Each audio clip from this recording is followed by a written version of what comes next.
তো বন্ধুরা আমরা এই মুহূর্তে যাব ওই পারে, মানে আতাপুরে ঢুকবো। এটা হচ্ছে ভরতের ঘাট বলে, আমরা ওই পারে যাবো। ওই পারটা দেখাও, ওটা হচ্ছে কপালের ঘাট বলে।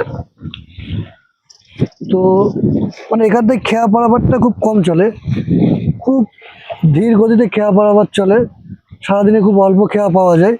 1 ঘন্টা মতো হয়ে গেল এখানে দাঁড়িয়ে আছি আমরা, তো এখনো খেয়া পাচ্ছি না। আমরা ওপারটাই যাব। তো অনেকক্ষণ ধরে দাঁড়িয়ে আছি, ভাবছি কি করবো, তাই নদীর পাড়ে একটু ঘুরতে এলাম। তাই তোমাদের সঙ্গে এই বিষয়ে একটু দৃশ্যগুলো শেয়ার করছি। নদীর পাড়ের দৃশ্যগুলো বেশ দেখতে সুন্দর লাগছে, কিন্তু দিকটা দেখো, সূর্য প্রায় ডুবন্ত অবস্থায়। সূর্যটাকে দেখাও, দেখো কত সুন্দর লাগছে। মানে নদীর জলে যে ঝিলমিল ঝিলমিল করছে, এটা কিন্তু একটা সৌন্দর্য লাগছে, বেশ দারুণ দেখতে। বিকালবেলার এই পরিবেশ, ঘাটের মধ্যে আছি আমরা, ঘুরছি। নদীর পাড়েও লোকজন আছে আরো, দেখো ওরাও ওপারে যাবে, আমরাও যাব।